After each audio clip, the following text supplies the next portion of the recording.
Пока в Корее зима, а зима у нас тут что надо, без снега только. Дуют холодные ветра и вокруг ледяное море. Женя спросил меня, куда я хотела бы поехать на пару дней при возможности. Отогреваясь горячим супом из тонны моллюсков и глядя на отлив, я сказала: а почему бы нам не поехать в Кванджу? Всем привет, это Света.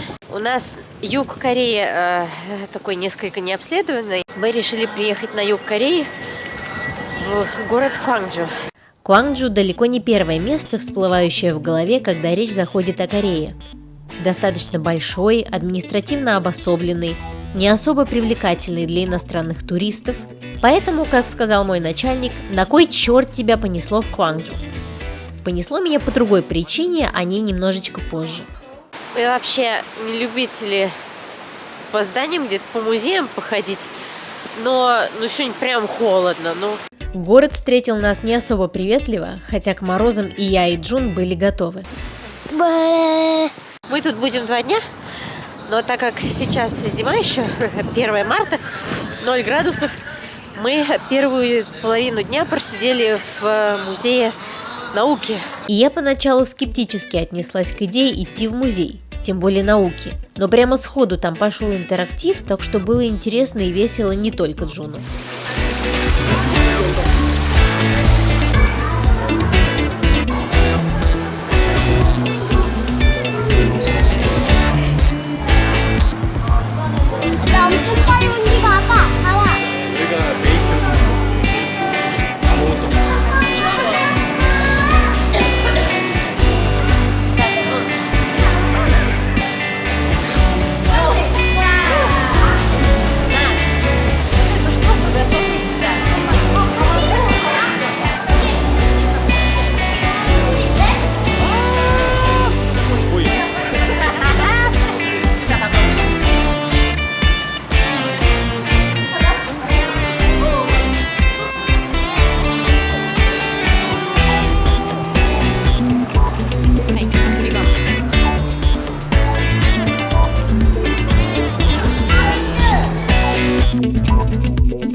Музею 4 с плюсом, Джун ухайдакался, так что цель свое место отработала.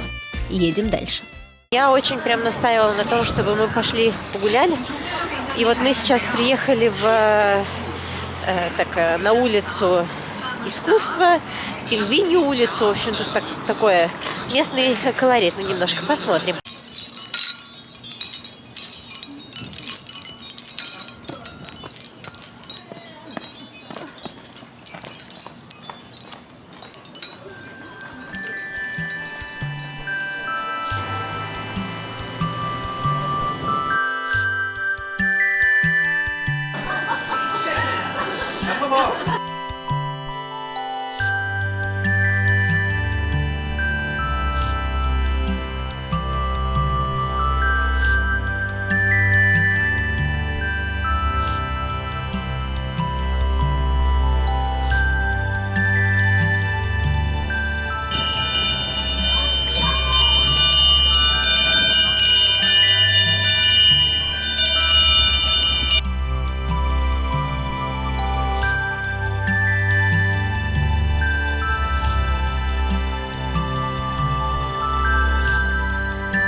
Вот это место было названо Пингвиньей улицей, потому что тут приходят старики, продают всякое барахлишко, а старики ходят как пингвины.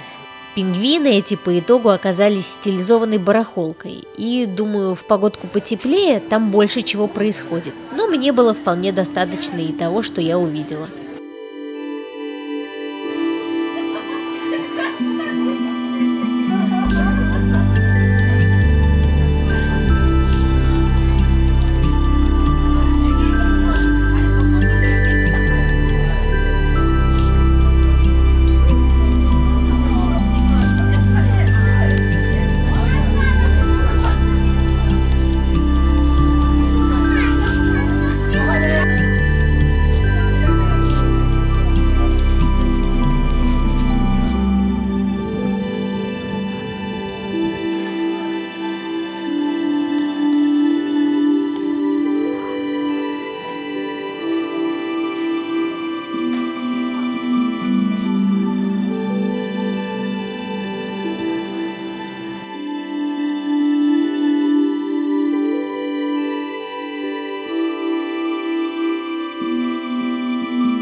Кванджу находится в провинции Чоланамдо, Южная Чолла. И вот эта вот провинция знаменита своим столом с многочисленным количеством закусок. И вот мы ходили здесь на обед в ресторан. Дороговато, но он такой ресторан, куда нельзя пойти без предварительной записи. Но мы так это не знали этого. Нам повезло, потому что были свободные столики. Нам выносили еду, одно блюдо за одним, в течение, там, не знаю, получаса где-то. Слива. И я прям не могу, это же обожраться. Ну как можно столько жрать? Ну, конечно, вкусно.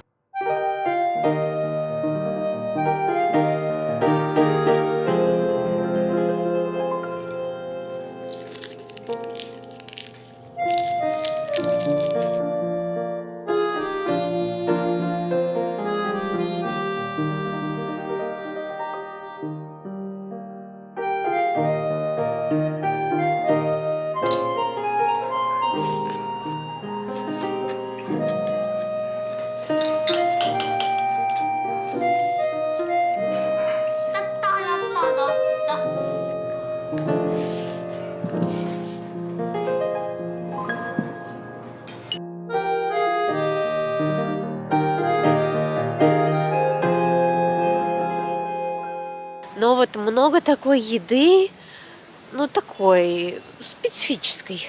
Типа там рыбья голова. Это же зубы! Лобстер сырой, сашими лобстера. Причем этот лобстер еще и двигался этими клешнями своими. Мам, лицо живой. Щупальца осьминога. Только что он был живой, его порезали, и эти щупальца еще шевелятся.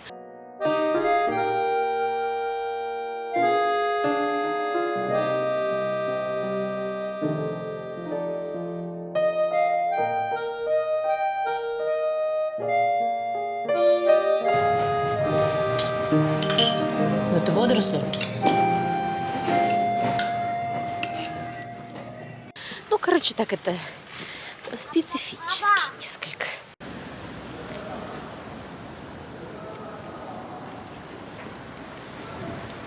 Приехали на обзорную башенку, тут рядом с пингвинами на горе. Ну, ветер кошмар, конечно. Вообще, Кванджу сам по себе мне показался довольно обыденным городом, несмотря на все красоты, которые я засняла. Создается ощущение, что он скорее для местных, поэтому потока туристов сюда особо нет.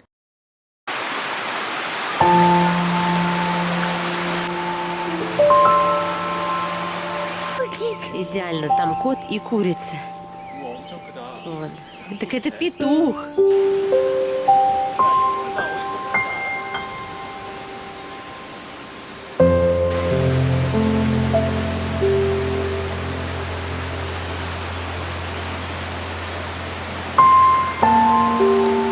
Вот сейчас идем в храм.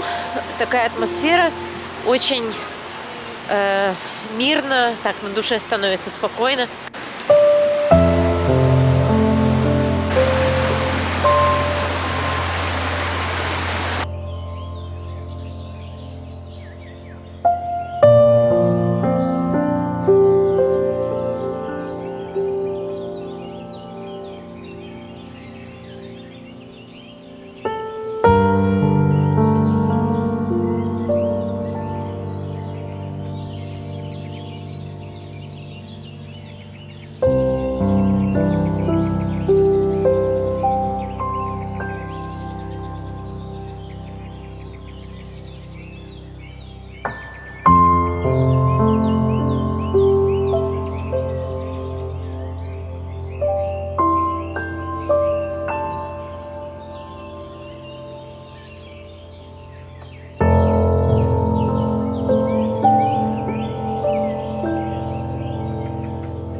У нас тут это в феврале было там от 10 до 15 градусов тепла, поэтому он уже цветет вовсю.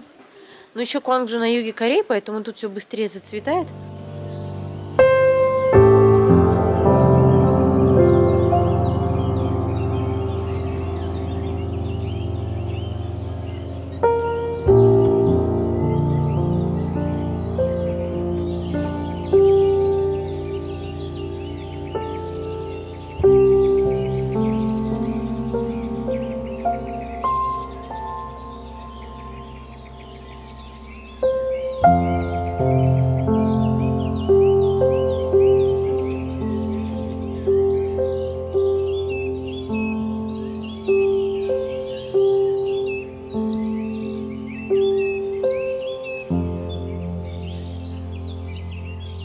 Этот храм входит в список всемирного наследия ЮНЕСКО.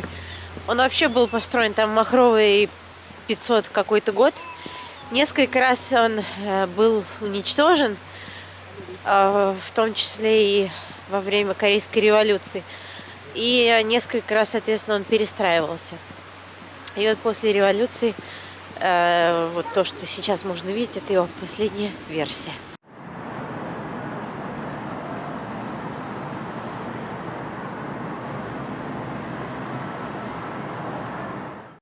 На второй день чуток потеплело, поэтому мы смогли провести более качественный день, гуляя по Кванджу. Я запланировала больше вылазок на природные локации, поэтому... Одной из достопримечательностей Кванджу также является сад Сохевон. Вот мы на второй день сюда и приперлись. Тут летом, когда зеленушка, должно быть очень красиво, потому что, ну, сейчас зима, травы нет, что-то не особо что есть. Ну, короче, тут бамбук.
наши.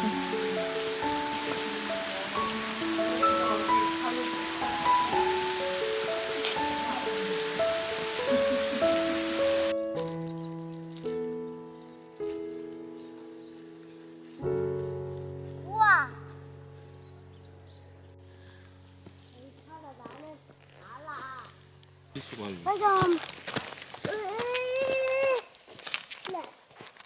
Я могу.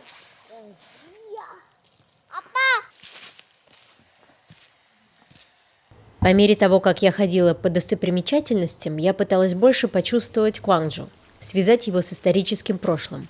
Поняла, что присутствует нечто иное в характере города, и это именно то, зачем я решила сюда приехать. В 2017 году Женя повел меня в кинотеатр на только вышедший тогда фильм «Таксист», основанный на реальных событиях, произошедших в Корее, а именно в Кванджу в 1980 году. Это было время, когда Чон Дух Ван, корейский военный, совершил государственный переворот, став президентом Кореи, и установил авторитарный режим правления. Не желая покоряться диктатуре, первыми восставшими были как раз студенты города Кванджу. Как только пошли волнения, Чон Дух Ван заблокировал город, чтобы корейское общество не узнало о том, что произошло, и направил военных подавлять мятеж. Точно неизвестно, сколько людей погибло за те 10 дней акций протеста, но та жестокость, с которой военные избивали и убивали жителей Кванджу, вышедших на улицы ради борьбы за смену режима с авторитарного на демократический, привела к тому, что хоть протесты и были подавлены, сам инцидент поднял дух всего корейского общества, направив на президента сильнейшую волну негодования. Несмотря на то, что страна находилась в эпохе экономического развития, за последующие 7 лет студенты, повсеместно устраивая акции протеста за установление демократии, добились свержения Чон Дух Вана с поста президента. Фильм однозначно рекомендую, после просмотра у меня остались очень глубокие впечатления. И «Таксист» и сейчас находится в списке моих любимых кино.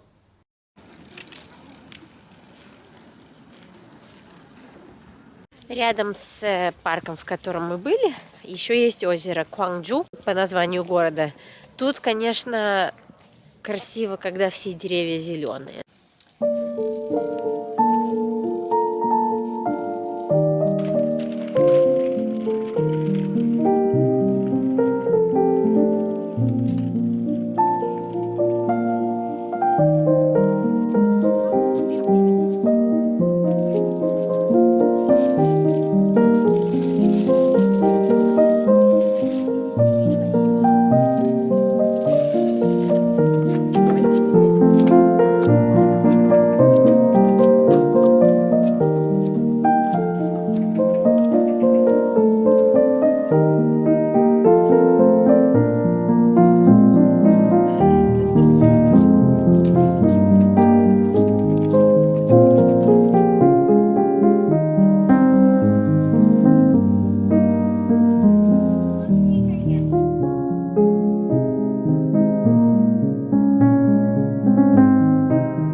Чьи-то личинки.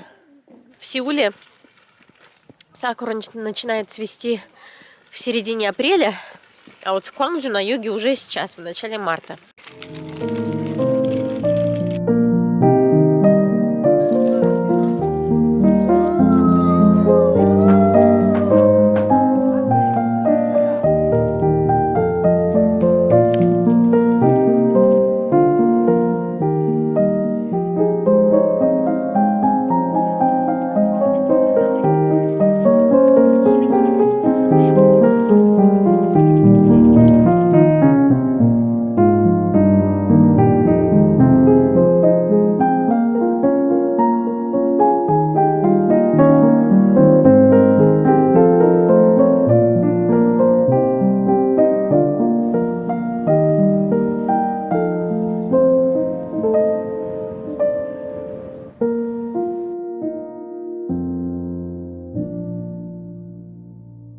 Олдскульное такое здание. Тут покупать билеты на монорельс.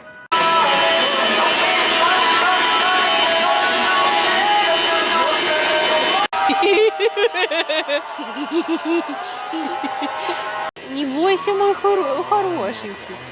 Ох ты, мыслять. Да елки-шпалки. Это о чем? 무서워. 네. Как ты себя чувствуешь? 끝이. 끝이. 오, Бэ. 무서워. Что ты сыкаешь, господи ты, боже мой. Вот сыкун.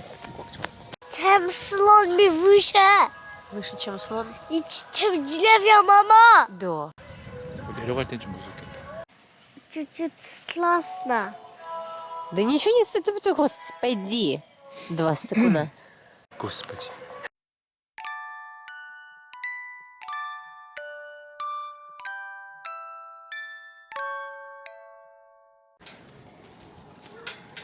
준호.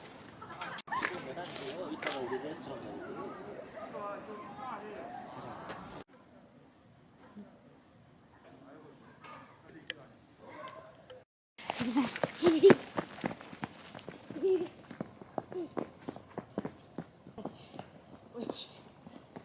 Опять бежим.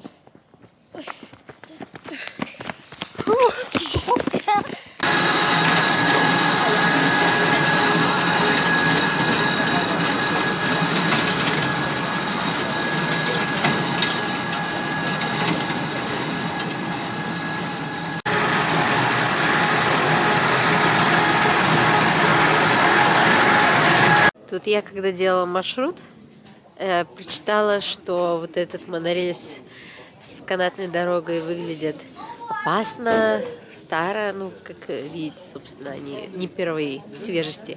Ну, блин, интересно все равно.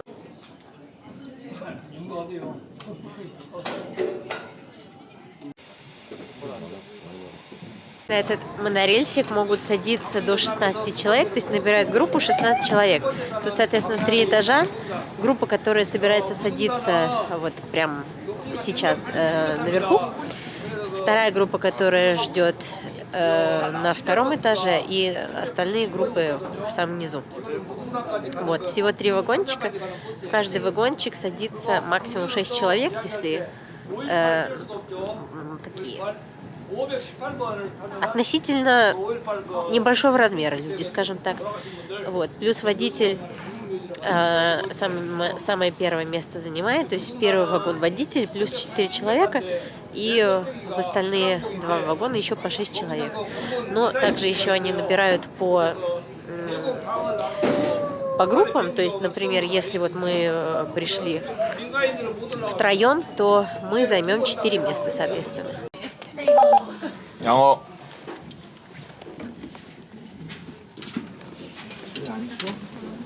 아, 2호선.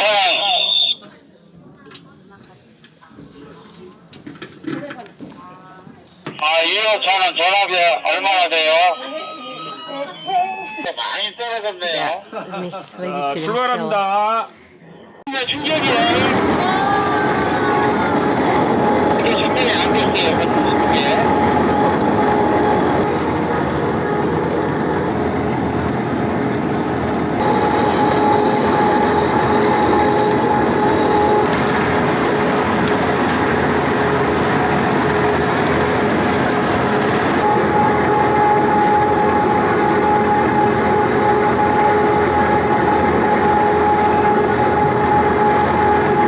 너무 요즘은 안 돼?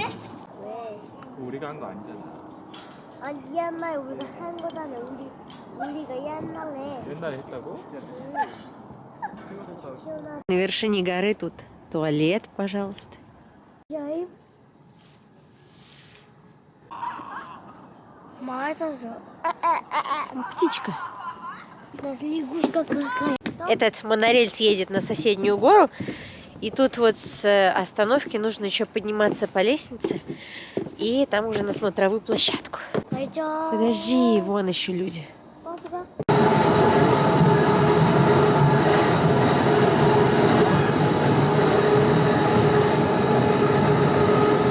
Площадка для игры в гольф. 1980 год был не единственным значимым в истории города. Копнем еще в прошлое.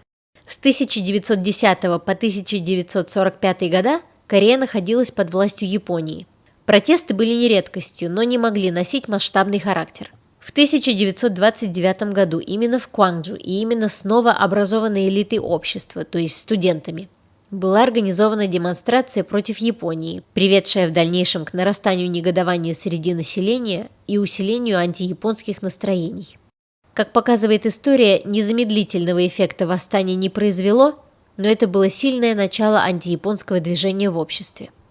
Поэтому Кванджу – это не просто город на поехать посмотреть. Здесь чувствуется эта энергия борьбы, приведшая Корею к тому образу, который мы можем видеть сейчас. Непокорность, с какой-то стороны даже безбашенность, отказ от собственной жизни во имя свободы страны. Почувствовать эту атмосферу – вот зачем я поехала в Кванджу. Меня восхищает этот бунтарский дух, и я не могу не уважать то, что жители Кванджу сделали для процветания своей страны и установления порядков, благодаря которым Корея сейчас – страна, где каждый может высказать мнение, не опасаясь за свою жизнь. Страна, где люди могут менять будущее и чувствуют прямую ответственность за свой выбор.